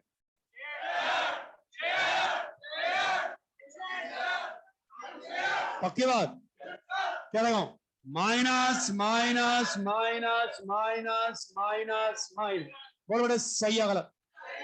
बताइए बेसिक यूनिट निकालना है, कितनी यूनिट को उठाऊं? हाँ, अब बताना, जहां पर बोलोगे मैं लिखूंगा बेटे, बताना आधा या पूरा। ये बोल, ये बोल, ये बोल, ये चलिए भाई, कितने सिलिकॉन है? चार्ज -2 है क्या? ऑक्सीजन बताओ, ऑक्सीजन गिनो। देखिए 1 2 3 3.5 4 4.5 5, बोलिए हो जाएगा? अरे ये बोलने के लिए नहीं बोला है। ये बताइए, ये जो बेसिक यूनिट हमने निकाली समझ में आ गई क्या? कर लोगे इस तरीके से? चलिए मैं जैसे पूछूंगा बोलना, बताइए ऑक्सीजन शेयर कितने हैं? अब इसमें से देख के मत बोलो, स्ट्रक्चर से देख के बोलो। बताइए ऑक्सीजन शेयर कितने हैं? यहां बोलो, यहां बोलो। 2 कैसे? आधा आधा, एक, एक और एक, 2। यहां बोलो 3 कैसे? आधा आधा, एक, आधा आधा, एक, 2 और 1 3। सही है बात? देखो ऐसा ही ऑर्डर का स्ट्रक्चर नहीं बनाऊंगा, पहले बनवा चुका हूं क्वार्ट्ज सिलिका का, इसलिए अभी नहीं बनवाऊंगा। अभी इसलिए जो लिखा है वो।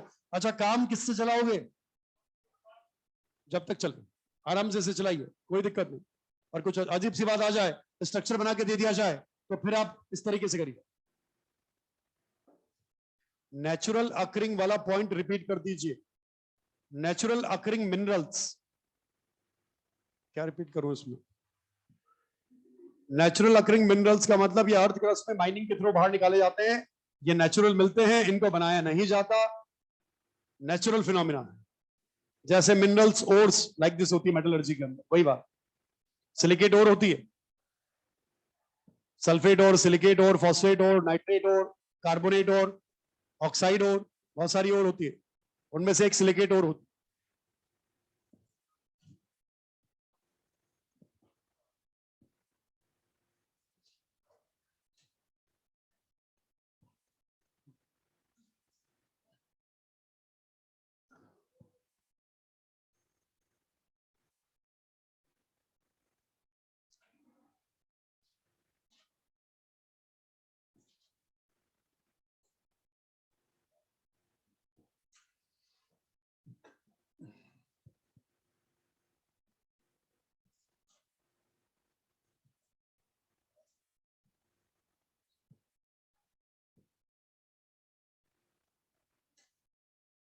अपन को काम शॉर्ट ट्रिक से ही करना है, और इसका मतलब ये नहीं कि ये नहीं आना चाहिए, ये भी आना चाहिए, पर प्रेफरेबली शॉर्ट ट्रिक।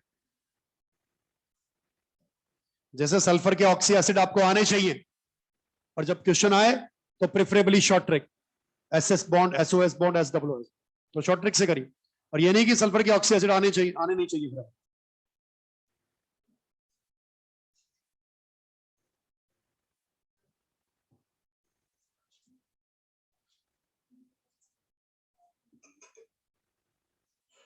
अरे दादा,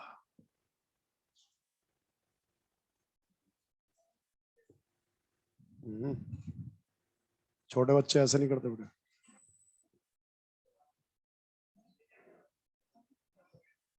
मतलब ही नहीं है।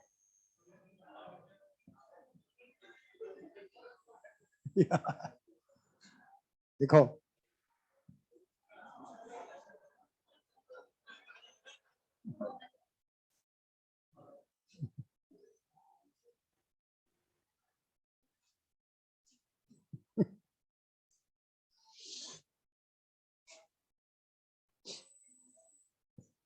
आज बेटे बाहर डाउट मत पूछना, कोल्ड हो रहा है। हाँ, कोई लपेटे में आ जाएगा, क्या बात है।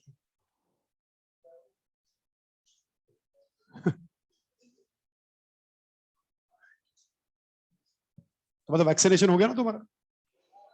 Single double? डबल?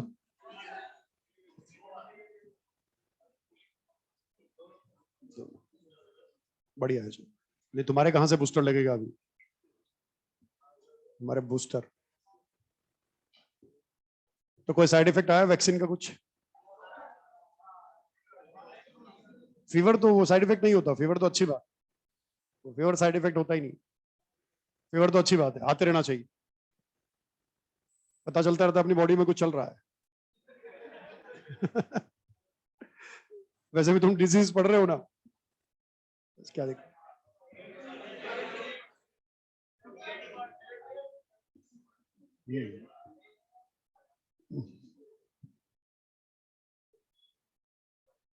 इनको सजा सजा के मत बनाओ, जल्दी से बना लो, सजाओ मत इनको, सजाने से कुछ नहीं होगा इनको।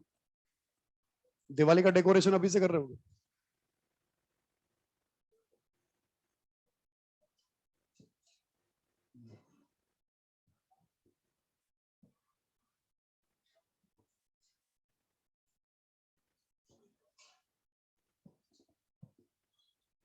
जिसको ये आधा पूरा नहीं आया समझ में, जिसको ये आधा पूरा समझ में नहीं आया, उसी के लिए शॉर्ट ट्रिक है वो। बैलेंस बिठा लेना इनसे, वैसे भी क्वेश्चन आने के चांसेस कम है सिलिकेट से, तो ऐसी दिक्कत वाली बात होगी नहीं, क्योंकि बहुत साल हो गए अब तो क्वेश्चन आता ही नहीं है इसमें से, लगता है कि भूल गए कि सिलिकेट कोई टॉपिक होता है, पर कुछ कहा नहीं जा सकता साहब, इसी साल खेलने में वो हाँ कुछ भी हो सकता है, इसलिए कुछ कह नहीं सकते, इसलिए हर चीज पढ़नी जरूरी है।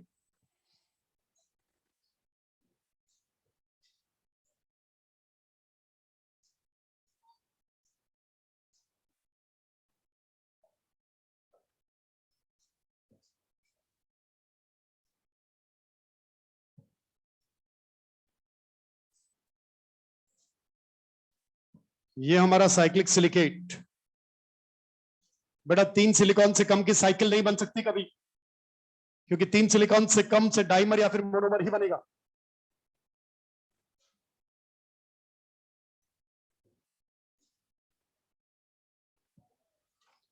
और इसका एक बेहतरीन example, beryl formula Be3Al2Si6O18। Beryl is an example of cyclic silicate. यही क्वेश्चन आया था साहब, एकमात्र सिलिकेट से आज तक के इतिहास में।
लिख लिया? ये तो उड़ा दो ना इधर वाला।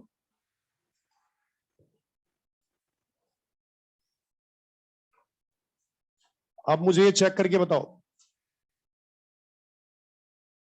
कि ये कौन से टाइप के सिलिकेट है।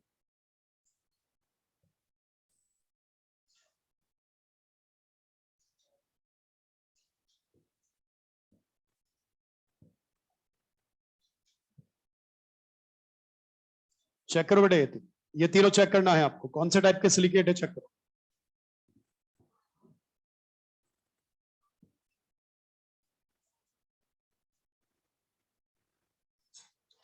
इसको लिखने के बाद इन तीनों सिलिकेट में कौन कौन से सिलिकेट है, ऑर्थो है, पायरो है, जो भी है वो चेक करो।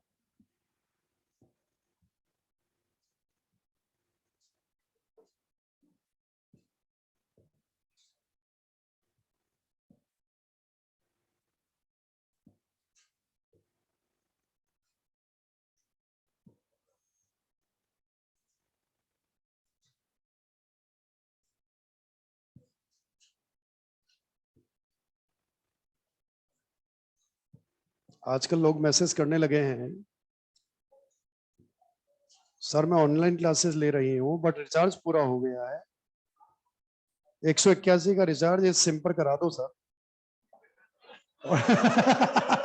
और नीचे आया सर भगवान भला करेगा सर, थोड़ा सा कर दो 100। यार ये क्या बात होती है भैया?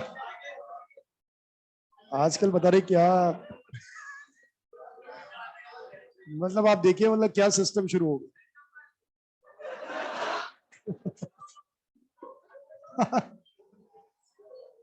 अरे वो फर्जी है, वो बिजनेस अकाउंट है, वो नंबर ही बिजनेस अकाउंट है, फर्जी है। यही तो चल रहा है आजकल। अब वो ऑनलाइन क्लासेस की वजह से रिचार्ज की खत्म नहीं हो रहा है।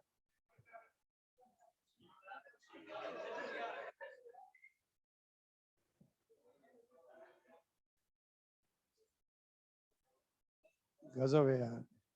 हाँ बेटा बोलो। SI6O18 कहां पर? माइनस यहां पर बेटे। हाँ 12 ही आए, मैंने बिल्कुल सही लिखा। विश्वास नहीं हो तो चेक कर ले यार। देख मैं चेक करके दिखाऊं तेरे को आज।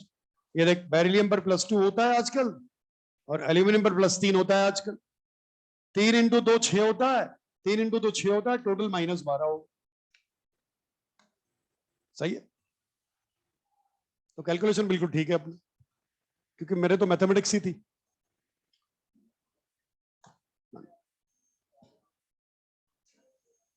हाँ भैया, ये चेक किया क्या कौन कौन से सिलिकेट्स है?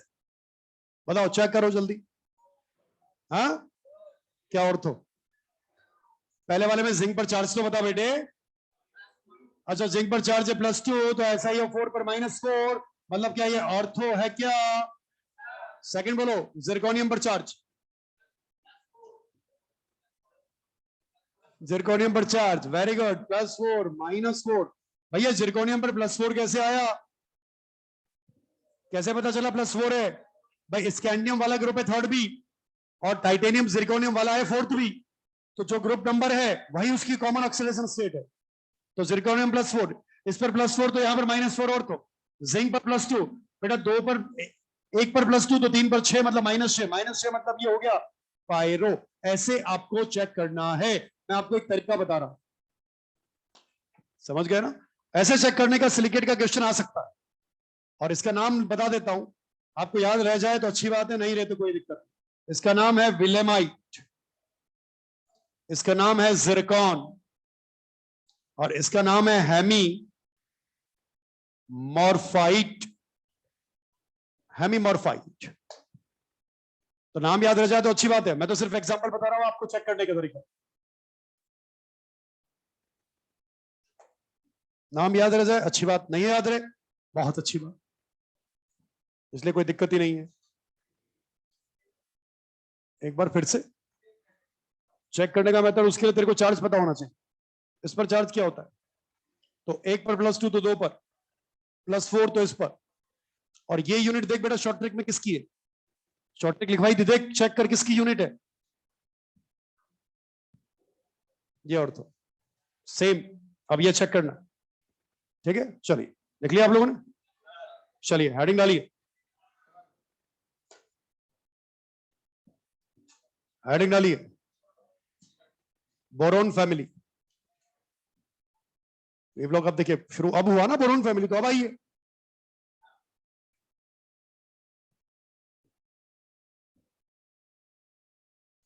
बोरोन फैमिली, अब बातें वो करेंगे जो इससे पहले नहीं की है, और जो की है वो मैं पूछूंगा, और जो नहीं की है वो लिखवाऊंगा। अब दोनों काम चलेंगे धमाधम। अब देखते हैं कितने कौन कितने पानी में है। आइए बात करते हैं साहब। कुछ पॉइंट्स लिखवाऊंगा, इसलिए आप लिखना मत, सिर्फ मेरे को बताना। तो पहले मैं कुछ पॉइंट्स लिखवाऊंगा, देन उसके बाद आपको लिखना है ये, इसलिए देख लेना बेटे जो भी है। आ जाओ, धमाधम आंसर दे दो अब खटाखट। बोरोन फैमिली की बात चल रही है, सबसे पहले मुझे इधर देख लो, इधर उधर देखना छोड़ दो, लिखना बंद कर दो, जो भी काम कर रहे हैं सब छोड़ दो, फालतू चीजें सब छोड़ दो, काम की बात देखो। अभी तक आ जाओ। सबसे पहले बोरोन फैमिली के अंदर बात करेंगे, बताओ बेटा। ग्रुप नंबर 3rd है क्या? 3rd ए है क्या? क्या 13th है क्या? अच्छा बेटा, ऑक्सीडेशन स्टेट बताओ बेटे, क्या +1 एंड +3 है क्या? क्या दो तरह की ऑक्सीडेशन स्टेट है क्या? दो तरह की ऑक्सीडेशन स्टेट मिलने का रीजन क्या? इनर्ट पेयर इफेक्ट है क्या? Very good, inert pair effect की वजह से दो तरह की ऑक्सीडेशन स्टेट मिलेगी, ये लोअर या हायर? ये वाली ऊपर से नीचे आएंगे, लोअर का स्टेबिलिटी बढ़ेगा या हायर का? क्या हायर का कम हो जाएगा? क्या इसमें जो एलिमेंट हेलियम है, क्या उसमें इनर्ट पेयर इफेक्ट है क्या? आईपी का मतलब क्या है? पक्की बात? और इसी ग्रुप के अंदर अगर मैं बात करूं तो बताइए, ई का मतलब क्या है? एलिमेंट, ठीक है, बोरोन फैमिली के मेंबर, सही है। तो ई का मतलब क्या है? अब मैं जहां पर भी ई लिखूंगा मतलब आप उस ग्रुप के मेंबर की बात करोगे, ठीक है। चलिए, बोरोन फैमिली के ई की रिएक्शन अगर मैंने एयर से करवाई तो बताइए, एयर में क्या ऑक्सीजन और नाइट्रोजन दोनों है क्या? क्या यही ज्यादा अमाउंट में है क्या? तो बेटा क्या रेस्पेक्टिवली ऑक्साइड और नाइट्राइड बन जाएगा क्या? सभी का ऑक्साइड बनेगा और सभी का आसानी से बन जाता, बस टेम्परेचर देने की जरूरत है। थोड़ा सा उसको गर्म कर देंगे एलिमेंट को, खेल खत्म हो जाएगा, है ना। पर इसमें जरूरी बात देखिए, एनसीईआरटी की जितनी बात बता रहा हूं सिर्फ उतना काफी आपके लिए। बताइए, बोरोन, बोरोन लिया, रिएक्शन कराइए, ऑक्सीजन से टेम्परेचर दिया, बताइए क्या B2O3 बनेगा क्या? चलिए, नाइट्रोजन से रिएक्शन कराइए टेम्परेचर के साथ, क्या BNX बनेगा क्या? BNX का नाम क्या? इनऑर्गेनिक ग्रेफाइट है क्या? क्या ग्रेफाइट लाइक स्ट्रक्चर है क्या? अच्छा, क्या इसमें बैक बॉन्डिंग है क्या? क्या बैक बॉन्डिंग है क्या? क्या नाइट्रोजन अपना लोन पेयर बोरोन को देगा क्या? क्या बोरोन के पास में वैकेंट ऑर्बिटल है क्या? नाइट्रोजन के पास में लोन पेयर है क्या? Very good. कार्बन से रिएक्शन कराऊंगा टेम्परेचर के साथ, क्या B4C बनेगा क्या? नाम बोलो। क्या नॉर्बाइड है क्या बेटे? अच्छा, अगर मैं इसी तरीके से हेलोजन से रिएक्शन कराऊंगा, क्या BX3 बनेगा क्या? BX3 में क्या BF3 BCl3 BBr3 BI3 है? बताइए इसमें strong Lewis acid BF3 BI3। हाँ, क्या BF3 वीक लुइस एसिड है? क्या इसका रीजन बैक बॉन्डिंग है? क्या BI3 स्ट्रॉन्ग लुइस एसिड है? क्योंकि वहां पर बैक बॉन्डिंग बिल्कुल होती ही ये बात। आइए अब आगे चलो, बताओ। अगर मैं सोच के बोलूं, है ना, अगर मैं पूछूं एक छोटी सी बात कि बताइए कि बोरोन के हाइड्रोजन से रिएक्शन करने पर क्या BS3 बनेगा? स्टेबल या अनस्टेबल? अनस्टेबल है क्या? तो बताइए डाइमर की फॉर्म में एक्सेस करेगा? क्या B2H6 बनाएगा? ये डाइबोरेन नाम है क्या? इलेक्ट्रॉन डेफिशिएंट है क्या? इलेक्ट्रॉन डेफिशिएंट होने के साथ साथ लुइस एसिड है क्या? 3 सेंटर 2 या 3 सेंटर 4? 3 सेंटर। अच्छा बेटा, इसको पानी में डाल दूं क्या? पानी में डालने के बाद हाइड्रोलाइसिस होगा क्या? ऑक्सी एसिड बोरिक एसिड बनेगा क्या? प्लस हाइड्रोजन गैस निकलेगी क्या? क्या ये हाइड्रोजन गैस प्रिपरेशन मेथड है क्या? वेरी गुड, बहुत बढ़िया। अब बताइए AlS3 की बात बताओ जल्दी से। AlS3 बताइए, क्या मोनोमर है क्या? क्या नाम एलेन है क्या? अच्छा, क्या ये वेपर फेज में है क्या? वेपर फेज मतलब रूम टेम्परेचर या हाई टेम्परेचर? हाई टेम्परेचर पे क्या वेपर फेज की फॉर्म में मिलेगा? पर क्या ये सॉलिड भी बना सकता है? सॉलिड स्टेट में क्या पॉलीमर होगा क्या? पॉलीमर का मतलब 3 सेंटर 2 होगा क्या? कैसे लिखा 3 सेंटर 2?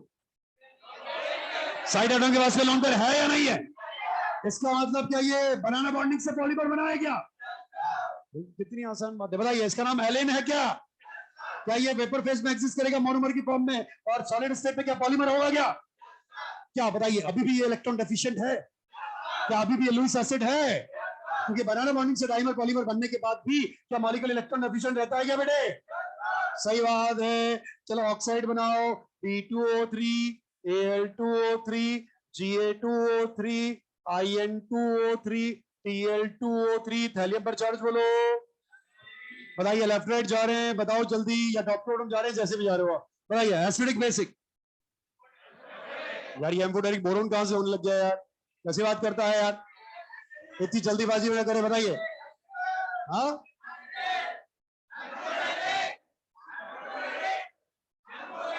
क्या ये दोनों एम्फोटेरिक है?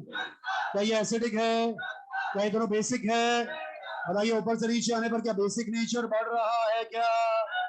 वेरी गुड, ये तो पहले बता चुका हूं। अब नई बात सुनो, चार्ज बोलो। हायर या लोअर? ऊपर जाएगा नीचे? सेल्फ को, सामने वाले को? बताइए ऑक्सीडाइजिंग नेचर। हाँ, क्या ऑक्सीडाइजिंग नेचर भी बढ़ रहा है क्या बेटे? कारण क्या है? Inert pair effect.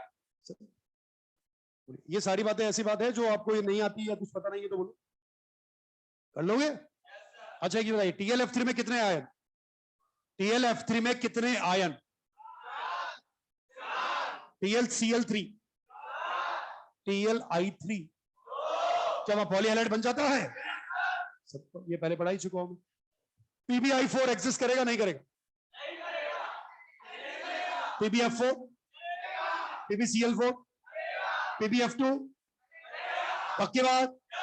अब एक चीज बताइए, बोरोन यहां पर क्या है? सोच के बोलना, बोरोन यहां पर क्या है? एमॉर्फस या crystalline?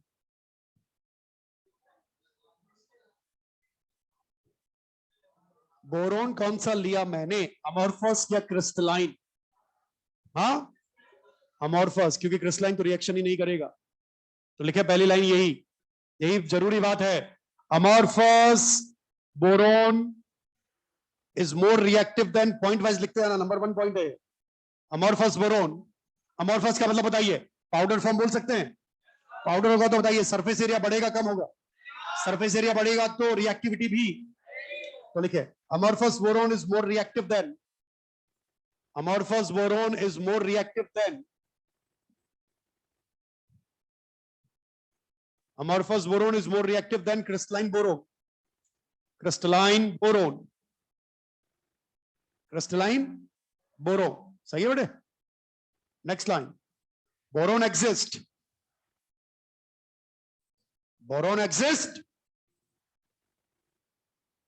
in a B12 structure. Boron exist in B12 structure.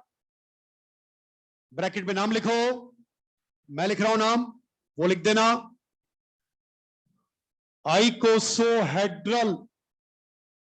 12 को बोलते हैं आइकोसोहेड्रल, जैसे 4 को बोलते हैं टेट्राहेड्रल. तो B12 icosahedral structure. It is a crystalline form of boron. इसी में लिख दो इस लाइन को. It is a crystalline form of boron.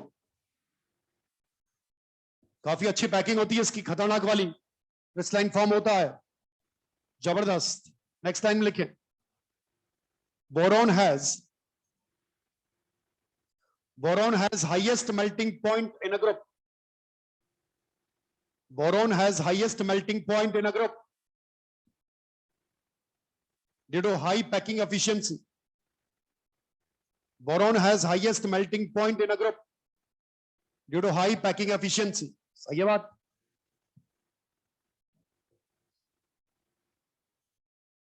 Next line. Gallium has lowest melting point in a group. Gallium has lowest melting point in a group. क्यों lowest क्यों है? Lowest क्यों है? अरे भाई लिक्विड है, लिक्विड है तो लोवेस्ट होगा ही. सही है ना. गैलियम, एक बात और सुनो, गैलियम रूम टेम्परेचर पर लिक्विड नहीं होता. सिर्फ एक मेटल है जो रूम टेम्परेचर पर लिक्विड होता है, और वो है मरकरी. ठीक है.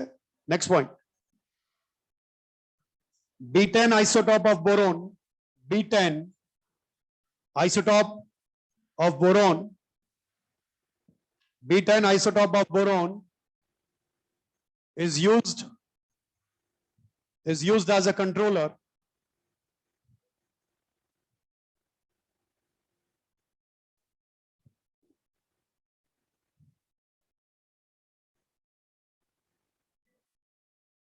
क्या बोल रहा हूं मैं? is used as a controller in nuclear reactions. In nuclear reactions because reason आपको याद होगा. It absorb neutrons. जो भी न्यूट्रॉन्स को एब्जॉर्ब करेगा वो न्यूक्लियर रिएक्शन को या तो कंट्रोल करेगा या फिर स्लो कर देगा. सही है. जिसमें एक D2O भी होता, पर अभी बोरोन की बात चल रही है. ठीक है. Next point. Boron fibres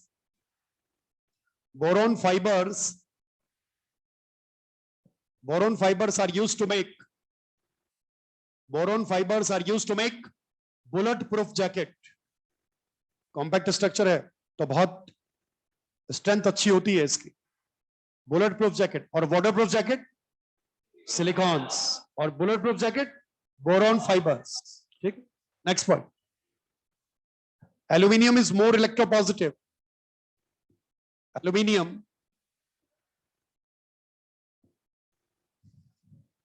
Aluminium is more electropositive. Aluminium is more electropositive than helium. ये इंपॉर्टेंट बात है साहब. Aluminium is more electropositive than thallium because IP of aluminium is less. सही बात. हाँ, क्योंकि मैंने आपको जब आईपी ऑर्डर लिखवाया था बोरोन फैमिली में, तो आपको याद होगा कि आफ्टर बोरोन मैक्सिमम आईपी किसका है? थैलियम. तो आईपी कम किसका है? थैलियम का या एल्यूमिनियम का? एल्यूमिनियम का कम आईपी है तो इलेक्ट्रॉन जल्दी देगा तो इलेक्ट्रोपॉजिटिव नेचर ज्यादा. इसलिए ध्यान रखना, जल्दीबाजी में टॉप टू बॉटम साइज के हिसाब से आंसर मत दे देना. ठीक है. गलती मत करना. चलिए एक हाँ, बस ठीक है. काफी, इतनी लाइन काफी है अभी के लिए. ये लिखो सामने जो लिखा हुआ.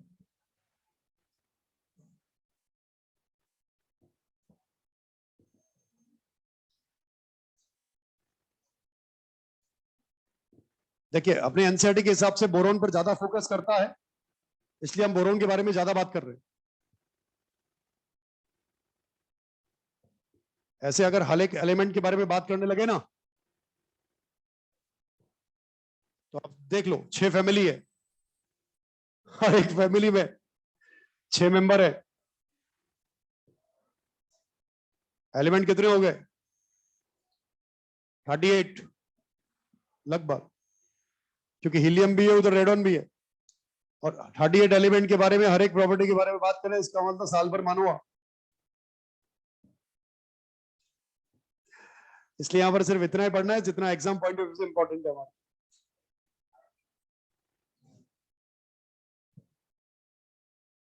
केमिस्ट्री में नेगेटिव आ रहा है यार, शर्म नहीं आती बिल्कुल। तो कभी मारेगा यार, तो भी ढंग से मार ले। सब में 4-4 भर दे, 3-3 भर दे, 2 भर दे, पॉजिटिव तो फिर भी आ जाएगा।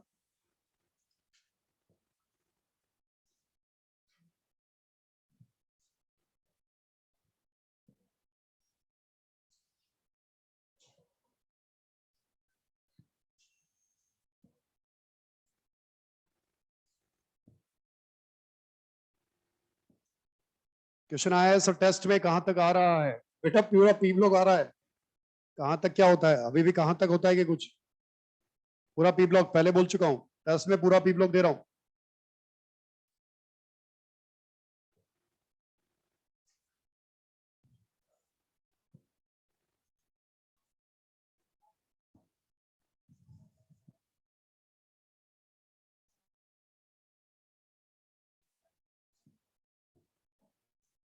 तो अब मैसेज आया एक नया, 181 रुपए देने से किसी पुअर के लिए एजुकेशन में डोनेट करने से सर मनी कम नहीं होने वाली है सर, इतना तो कर दान कर दो सर।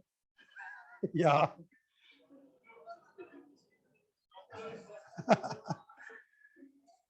पैसा इस दुनिया में है भांति भांति के लोग। इस दुनिया में महाभारत के सभी पात्र हैं, दुशासन भी है तो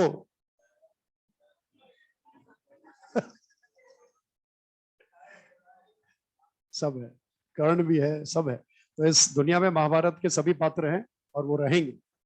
शकुनी भी रहेगा, कोई ना कोई खेल ही रहा होगा।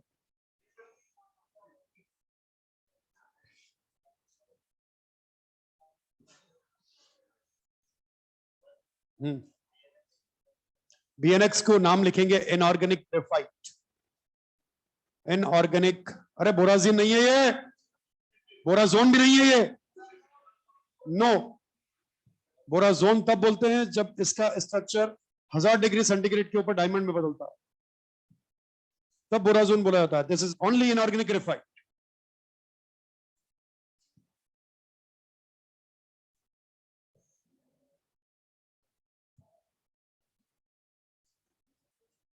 भाई ये कोऑर्डिनेट बॉन्ड नहीं है सही है, वो सिर्फ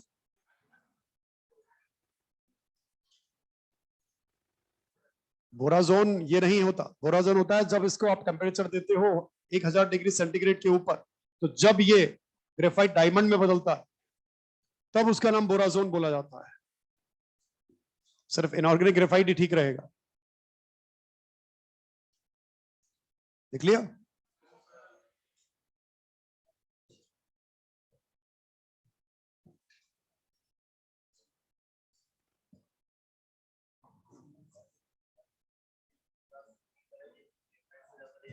यस, वही बॉन्ड पोलैरिटी, बिल्कुल।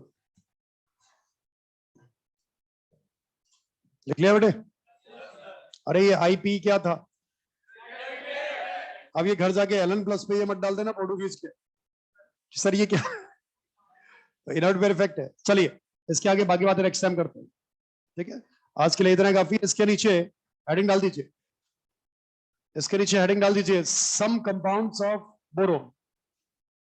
सम कंपाउंड्स ऑफ बोरोन।